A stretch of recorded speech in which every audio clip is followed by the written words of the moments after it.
He's a happy little guy with no nose. Does this look like the face of mercy to you? Jeez, man, who hurt you? You asked for it. Happy Sonic X Shadow Generations Day, everybody! And welcome to How Many Tries, a content free time show where we look at 3D models in video games. Today we're looking at Shadow the Hedgehog. We don't have any 2D games to compare him to this time around since he was first introduced in Sonic Adventure 2, so we'll just do a quick comparison to the concept art first of all. They just about nailed the transition from this concept art to the 3D model, and I'm really glad they settled on this design rather than the earlier designs for the character. His skin color is a bit more orange in the 3D model. It was a bit more yellow in the concept art, but man, this is a good model. The Sonic and Shadow models from Sonic Adventure 2 just look so good. Shadow's very first 3D model is made up of 1,543 triangles. Next up we have Sonic Heroes, released just a couple years after Sonic Adventure 2 in 2003. Some interesting changes here. They did make the skin color a bit more yellow, a bit closer to that original concept art, but I think I honestly preferred the more orange look.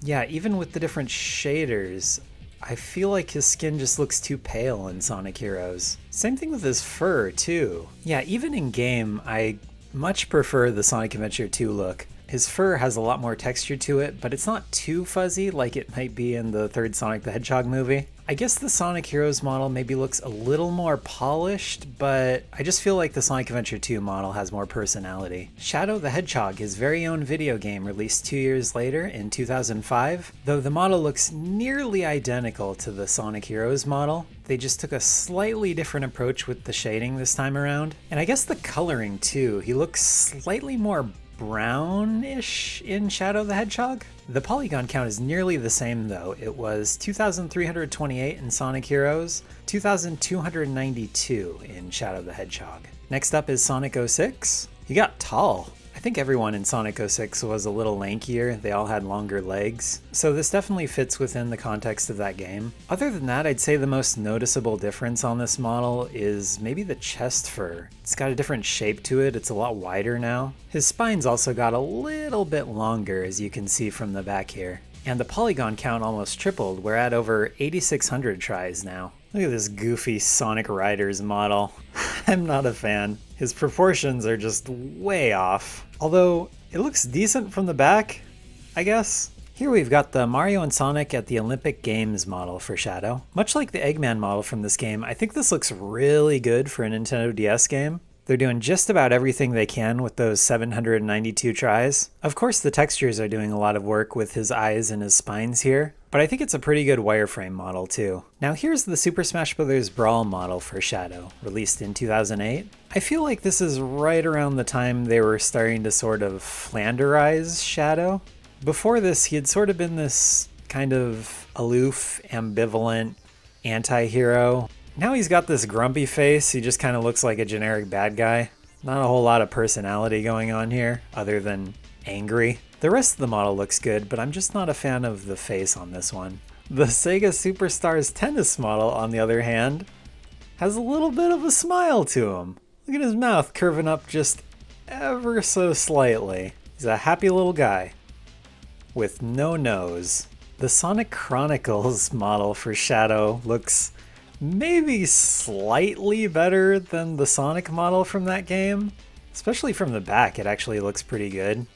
But when compared to these other models, I'd say this and the Sonic Riders ones are probably the two worst ones. Now this is what I'm talking about. Sonic and the Black Knight released a year after Sonic Chronicles in 2009. I know we're comparing it to a DS game here, but we went from 369 tries to 3,738. And I feel like this Shadow is nearly perfect, which is funny because out of all these models, I'd say he looks closest to his first two. We've sort of gone full circle in that regard. Sonic and Sega All-Stars Racing Shadow. Does this look like the face of mercy to you? Sonic Generation Shadow. Again, another really good model. We're at almost 15,000 tries now. Look at how detailed that thing is. Mario and Sonic at the London Olympics. Bit of a step backwards. This was on the Wii, less powerful hardware. Could only accommodate a little over 1,200 tries. But considering the hardware, it looks pretty good. Mr. Sourface. It's funny that mobile phones were outperforming the Wii just 2 years later in 2013. This model's from Sonic Dash, and I think it looks quite a bit better. I like when Shadow has this little smirk off to the side of the face, rather than this little frown in the middle. I just think it fits better with his personality. Though I do think the little tuft of fur on his chest looked much better in Mario and Sonic at the London Olympics. Not sure what happened here. It's like the rest of the model looks super good, but then they just got super lazy with this tuft of fur here. Just looks like a little white diamond on his chest or something. Also, he has notably a much darker shade of red on his spines and on his clothes in Sonic Dash. I think I prefer the brighter red. A year later, we got Super Smash Bros. For Nintendo 3DS and Wii U. Obviously, this is the 3DS model on the left here, the Wii U one on the right.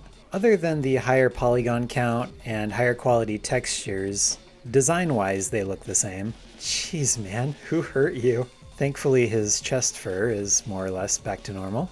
Though I wouldn't mind seeing a little bit more detail there in future games. You'll see you can kind of see the little strips of fur on his spines there, but you can't really see much of that on his chest fur here. Our next mobile phone game, Sonic Runners, released another year later in 2015. I thought this would look more similar to the Sonic Dash model, but they did change quite a bit about it. They sort of fixed the chest fur problem. It does look a lot fuzzy now, but it's also just a flat texture. It's not sticking out at all. So that's kind of lame. Also, the textures in general are just lower quality than the ones in Sonic Dash. I guess the camera was pretty far zoomed out in Sonic Runners, so you don't really need high quality textures in that game. When you consider you're going to be looking at him like this for the entire game, I guess it's a pretty good looking model. Yet another mobile phone game, Sonic Dash 2 Sonic Boom, released in 2015. I'm going to be real, I think Shadow had one of the worst redesigns from Sonic Boom. He's got this big old forehead now. He's got goofy looking robot shoes. He's so tall and lanky. He's got messy hair. I just don't like it. Also, his body proportions are too human-like. He looks like some tiny little scrawny man in a fursuit. Alright, we're back to Peak. This is from Sonic Forces, released in 2017. I've noticed they've just tried a lot of different things with this little tuft of fur on his chest here over the years. It looks like in Sonic Forces, they shift between like 3 or 4 different textures. I'm assuming that's to like show it blowing in the wind or something. Overall though, this model is top tier. Though now that these models are getting so high quality, I'm noticing something that looks a little off. Right where his arms connect with his gloves and his legs connect with his shoes, I feel like there should be a little bit of a gap there, but it's like the arms just kind of clip into the gloves. They'd benefit from putting in just a little more detail here. Other than that though, this model looks very good. Almost 23,000 tries. Super Smash Bros. Ultimate, released a year later in 2018. Another great looking model, though the colors on his mouth and ears look a little washed out now. I'm assuming that has something to do with the lighting engine in Smash Bros. Ultimate. He also looks maybe a little too fuzzy. Not a big fan of whatever texture they used in this model. And unfortunately, Sonic X Shadow Generations just came out today, so I can't show you a detailed look at that yet. But I will say, from what I've seen so far, I'm extremely impressed. Look at how good this model looks. I can't wait for someone to rip this so I can look at it properly in Blender. But as far as the models we looked at today goes, I think for me it's a tie between his very first model from Sonic Adventure 2 and his very last model from Sonic Forces. Both of these models are just so good. In Sonic Adventure 2, he was just so cool, he had so much personality, he just looked so stylish.